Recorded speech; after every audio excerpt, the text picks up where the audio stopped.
What's up, E-Show fam? Lauren Smith here, bringing you another episode of Around the E-Show. November was a jam-packed month that featured a showcase hosted in Haverhill by the Valley Junior Warriors, followed by the All-Star Classic in Hooksett, hosted by the New Hampshire Avalanche, and we finished out the month with the Thanksgiving Showdown game, where the Walpole Express headed out to Cape Cod to take on the Seahawks Hockey Club in their custom turkey jerseys. We also saw quite a few EHLP players get call-ups this month to the EHL from teams such as the Worcester Railers, the Walpole Express, the Valley Junior Warriors, and the Seahawks Hockey Club. Now let's take a look at the standings of the EHL and the EHLP. Let's kick things off by looking at the standings of the EHL. Starting out in the North Division, we have the New Hampshire Avalanche in first place with a 15-3-3 record, giving them a total of 33 points, and they had a stellar 10-point month of November, which extended their lead over the Seacoast Spartans. Speaking of the Spartans, they follow them closely behind in second with a 10-9-3 record with 23 points overall, and the Vermont Lumberjacks in third with a 7-9-2 record with 16 points overall, and the New England Wolves not far behind them with a 5-8-4 record with a total of 14 points. Let's shift gears down to the East Division, where the Rangers sit in the first spot with an 18-3-1 record with a total of 37 points. They are 8-2 in their last 10 games and had a stellar 11-point month. The Express sit in the second position with a 13-8-2 record with a total of 28 points, with notable wins over the New Hampshire Avalanche and the Boston Junior Rangers, and they had an exciting 14-point month, which is the most in November for any of the teams in the league. The Wizards sit in third place with a 12-10-0 record with a total of 24 points, and Valley follows closely behind with a 7-8-4 record with 18 points, and the Seahawks round out the division with a 7-12-3 record with 17 points. Heading down to the Central Division, the Railers sit in first with a 13-2-1 record with 27 points overall, and they only have 2 losses so far this season, and they are undefeated for the month of November. The Rough Riders sit in second place with a 6-10-3 record with 15 points, and they made the jump from 4th to 2nd after gaining some traction this month. The New York Apple Corps sit in third place with a 6-12-2 record with 14 points, and the Chiefs round out the division with a 4-8-3 record with 11 points. Finishing out in the South, we have Maryland in the top spot with a 16-7-0 record with a total of 32 points, and that success has been in large part to recent college commit Nick Graziano. The Ducks round out the second position with an 11-10-0 record with 22 points overall after winning 4 straight heading into December. They also featured the EHL's first female goalie in a game. The Flyers round out the third spot with a 10-5-2 record with a total of 22 points overall, and the 87s hold the fourth position with a 9-9-3 record with 21 points. Switching over to the EHLP, we're starting out in the North Division, where the Valley Junior Warriors have a 12-6-2 record with 26 points overall, and Mac Ward has been stellar for the Warriors, earning himself Top Play of the Week for a second time this season, as well as earning a call-up to the EHL, where he notched his first point in the form of an assist against the New Hampshire Avalanche on the last day of the Haverhill Showcase.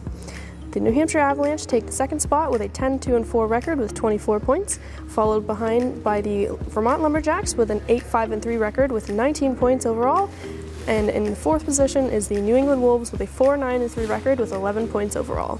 Heading down to the east, we see the standings have gotten much tighter, with the Seahawks holding the top spot with a 14-6-1 record with 29 points, the Rangers in second with a 13-7-0 record with 26 points, and the Railers in third place with a 12-3-0 record with 24 points overall, having the highest win percentage in the league with .800, and they've only suffered 2 losses all season, and the Express round out the division with a 7-7-4 record with 18 points. Finishing out in the South, we see the Philadelphia Little Flyers with a 10-10-2 record with 22 points overall after jumping up from third place. The New Jersey 87s sit in second with a 9-11-2 record with 20 points, and the Chiefs are not far behind them with a 9-7-1 record with 19 points overall, and the New Jersey Renegades round out the division with a 2-13-2 record with 6 points.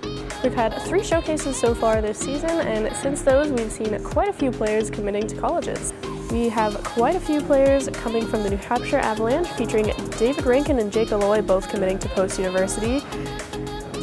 Baxter Kimball and Graham Hassan, also of the New Hampshire Avalanche, committing to SUNY Fredonia and New England College respectively, and Aiden Hotchkiss, also of the New Hampshire Avalanche, recently committing to Plymouth State.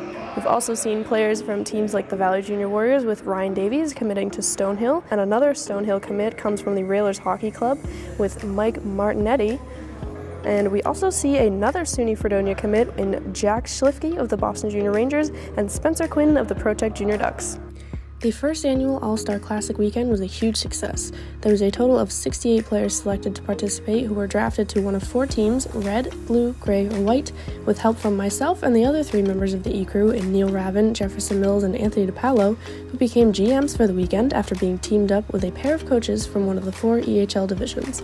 There was plenty of excitement to be seen in the games across both days that ended with the blue team coming out on top over Team Red in the championship game, and Team Gray coming out on top over Team White in the consolation game. Connecticut Rough Riders' Colin Bella was named the MVP of the tournament with a whopping 5 goals and 4 assists for a total of 9 points for the weekend. In terms of special teams, top penalty killers include the Little Flyers with a 94.5%, followed closely behind with the Rangers at 94%, and the Avalanche in third with 89.1%, the New Jersey 87s in fourth with 85.7%, and Team Maryland rounding out in fifth with 83.7%. On the power play, Vermont Lumberjacks lead with 27.9%, followed closely behind by the Worcester Railers with 27%, and the Connecticut Rough Riders in third with 26.6%, Team Maryland in fourth with 25%, and the New Hampshire Avalanche holding the 5th spot with 23.7%. Goaltending has been a hot topic of conversation this season, with the Boston Junior Rangers tandem of all-star goalies Nathan Miller and Chris Jackson leading the league with a combined .953 save percentage and 7 shutouts. Miller has an astonishing .73 goals against average and 5 shutouts, while Jackson also has an impressive 1.55 goals against average. Both goalies have 10 games under their belt this season so far. The New Hampshire Avalanche, led by all-star Ronan Mobley's 1.84 goals against average, sits second in the league with a .939 save percentage and 4 shutouts. Yet another all-star in Jack Boschert and newcomer Scott Bird each have a shutout for the Express, who sit third in the EHL with a combined .923 save percentage.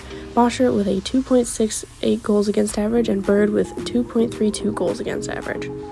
At number 4 in the league, the Worcester Railers have relied on 3 goaltenders so far who have combined for a .922 save percentage. Stefan Kulhanek, yes, another all-star, leads the way with 10 games played and 2.44 goals against average, while Luski's 1.90 goals against average and LaPierre's .91 goals against average make up the other 6 games. Rounding out the top 5, the Ducks duo have impressed in the South with a .921 combined save percentage. Tristan Fatadad and Trey Miller have each backstopped the team for 8 games, earning a 2.86 goals against average and 2.11 goals against average respectively. And as touched on earlier, 16-year-old Naomi Martinez made EHL history with the Ducks when coach Terry Watt got her in the net for the final 2 minutes of a recent game to make a few record-setting saves. After an exciting month, let's take a look at some key players to watch in the EHL and EHLP. Starting out in the EHL, we have Colin Callanan of the New York Apple Corps. He's a New York native who currently has 14 goals and 17 assists so far this season, leading the league in points, and he had a great showing at the All-Star Classic with 1 goal and 3 assists. Also from the EHL, we have a pair of players from the Connecticut Chiefs in Justin Harshaw and Marshall McCallop. They both earned All-Star Classic honors, with McCallop stopping 59 of 63 shots faced for a .937 save percentage, and Justin Harshaw had 1 goal and 2 assists for the weekend. McCallop has a .904 save percentage so far this season, and Justin Harshaw is tied for second on his team for points behind Jack Devine with a total of 3 goals and 6 assists. Shifting down to the EHLP, we're seeing some major twin power out of Aiden and Philip Parker of the Walpole Express, with Aiden having 7 goals and 9 assists, putting him just shy of being a point-per-game player, and he earned Defenseman of the Month, and Phil having 13 goals and 17 assists, putting him at a 2-point-per-game player. And they both earned some EHL call-ups this month, with both brothers appearing on the November 13th game against the Vermont Lumberjacks, and Aiden earning an extra call-up for the Thanksgiving Showdown game versus the Seahawks Hockey Club. We're also seeing some excitement out of the South with Johnny Lee of the Philadelphia Little Flyers, an 0-3 forward, an Aston, PA native hometown boy with 9 goals and 9 assists in 22 games, including 5 power play points, 2 shorthanded goals, 3 game-winning goals, and a total of 6 goals and 4 assists for the month of November alone. Heading into December, there's games happening almost every day right up until the last one on the morning of the 22nd, where the Ducks go on the road to take on the Rough Riders. We also have our 4th showcase this season in the middle of the month from the 14th to the 16th down in Newington, hosted by the Connecticut Chiefs. Make sure to tune in on Hockey TV and follow along on all of our social channels for plenty of fun content.